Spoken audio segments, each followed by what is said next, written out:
Hello friends, Namaskar. I am Anil Kumar Srivastav. I shall today present to you the problem of the global south and with respect to the international uh, forums and other leading countries. The global south term has been devised by Eric Olig Lesbe, and he has said the global south has always been a slab of the global north.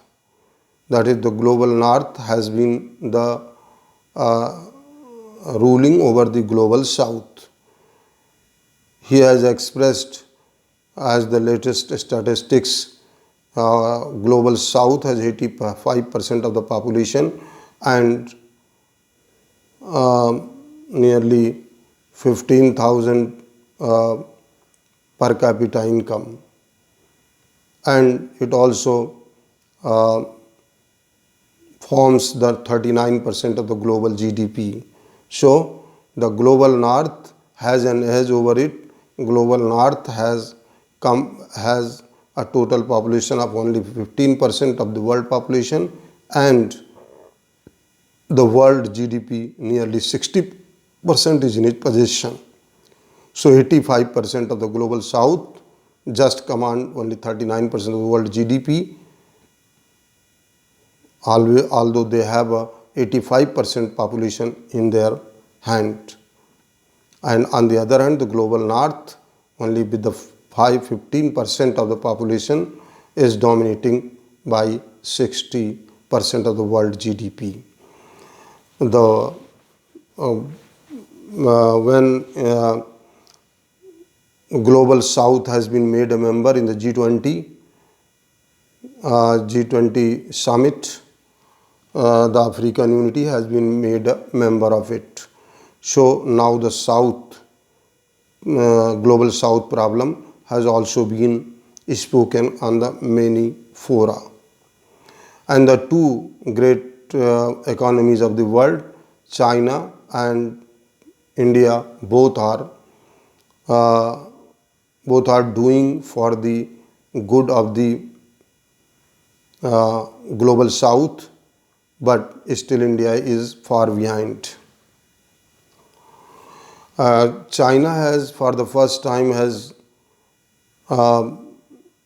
exported more than half of this percentage to the global south, and it has also invested much money there in last 10 years in the uh, Belt Road Initiative, and in other countries also. He has given loan on various grounds, and these countries have all become the slave of uh, uh, China, because they have got more and more share of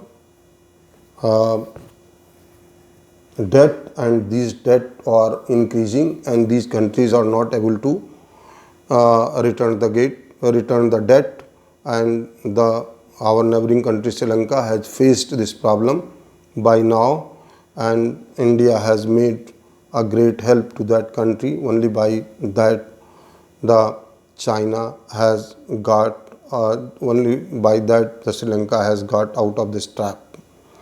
So what is the objective behind the helping these countries by China? The China has only one motive, that is it gives large amount of the debt, and with the excessive interest rates, and the economies of these countries, because they are poor, they cannot return this fund, and that is why they are becoming the economic colonies of the China. So China has one motive, and China has another motive, that is it uses its voting power for the purpose of opposing the America led world. So these two things are common, and that is why in the first year China has now moved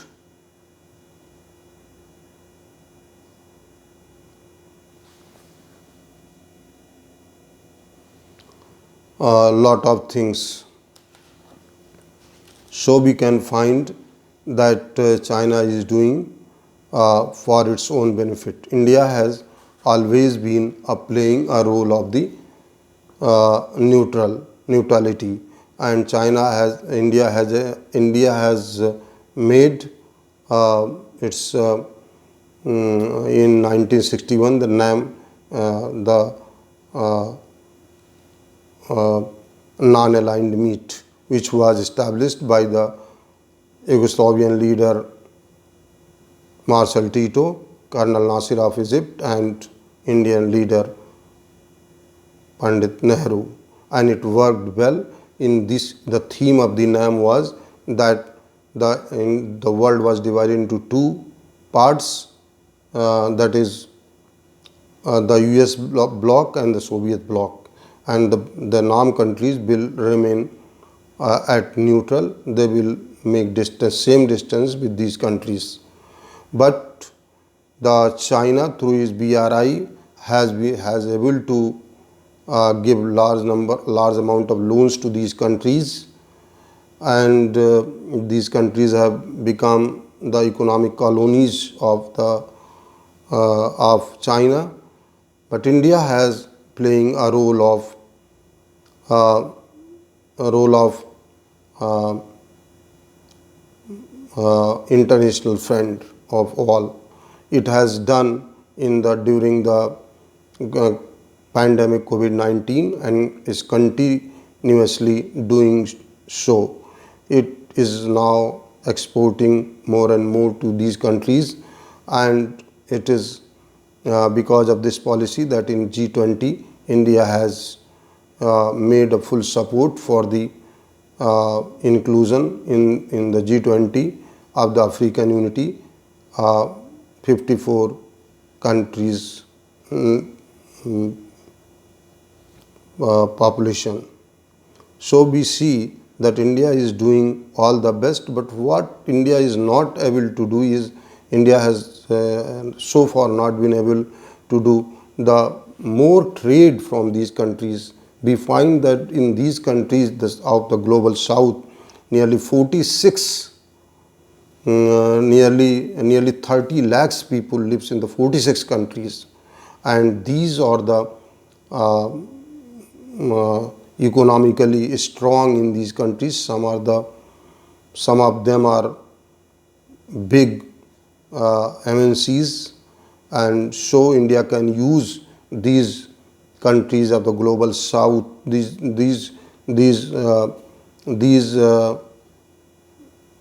persons of the Indian diaspora, nearly 30 lakh people in 46 countries, for the increasing the trade. But what India has now to do, what India has to do up to now is that in the particular year, under the second quarterly, India has been able to export its 19%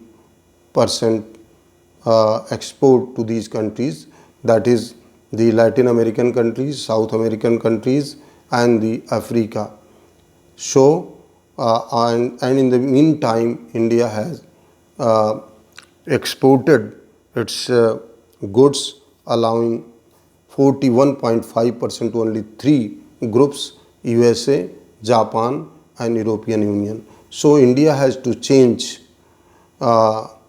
its stand now, and it should start to invest in these countries in the infrastructure sector, as I have already told you, whether it is cement sector or whether it is the drinking water project, or whether it is a textile sector.